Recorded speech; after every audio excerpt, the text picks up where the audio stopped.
Now you may notice that the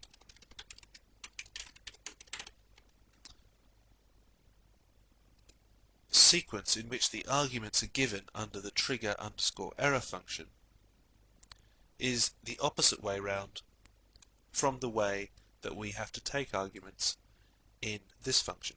This is confusing. I don't know a good reason why this is the case, but as long as we remember that we have to, when using the trigger_error function, put the two arguments the other way round from the way round they are in our custom error handler, then we'll be okay. Let's save our script and go over to our browser and see how this is all working out. Let's enter an invalid email address and we'll submit the form and see what happens. As we can see, our trigger_error function has generated an error, and because we specified e_user_error, it's been a fatal error, so the hyperlink was shown and the script terminated. So far so good. Let's take a look. If we put in a valid address, or a supposedly valid address, at what will happen when we hit the deliberate error that we introduced right at the beginning of last movie rather. What will happen when it hits the database connection variable that is empty? Let's have a look. This will not do what we probably hope it will do. In fact, it throws up two different error messages and then it shows the thank you, we have added your comment to the database. So it's not doing what we want it to at all.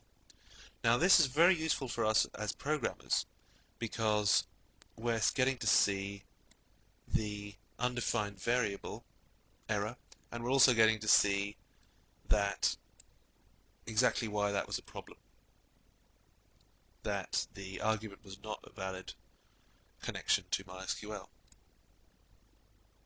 The reason that all three of these appeared was that in our script we didn't actually specify that any particular error should be thrown up by this line. We just let PHP automatically invoke this function with a different error number than either of the two error numbers we've selected here to cause a fatal error. So we're faced with a choice here. Either we keep on with this system of error handling, which allows for some errors and ignores others essentially, or allows the script to continue, I should say, while simply giving an error message, or we can take out this condition altogether and make every error that is generated a fatal error for the purpose of our custom error handler.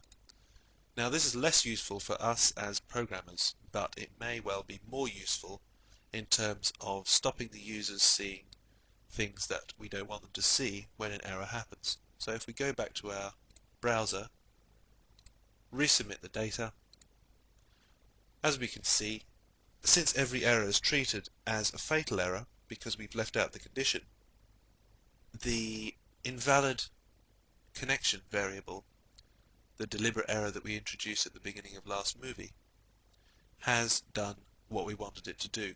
And the beauty of this is that we've done it all without having to introduce any funny little bits at the beginning or end of this line. If there's an error with this line, or if there is an error with this line, then all of these would generate an error that would include the kind of format that we wanted, in this case the whoops at the beginning and the click here to go back hyperlink, and it would also stop executing the script so that we never reached this part of the script and ended up with an invalid piece of information being given to the user.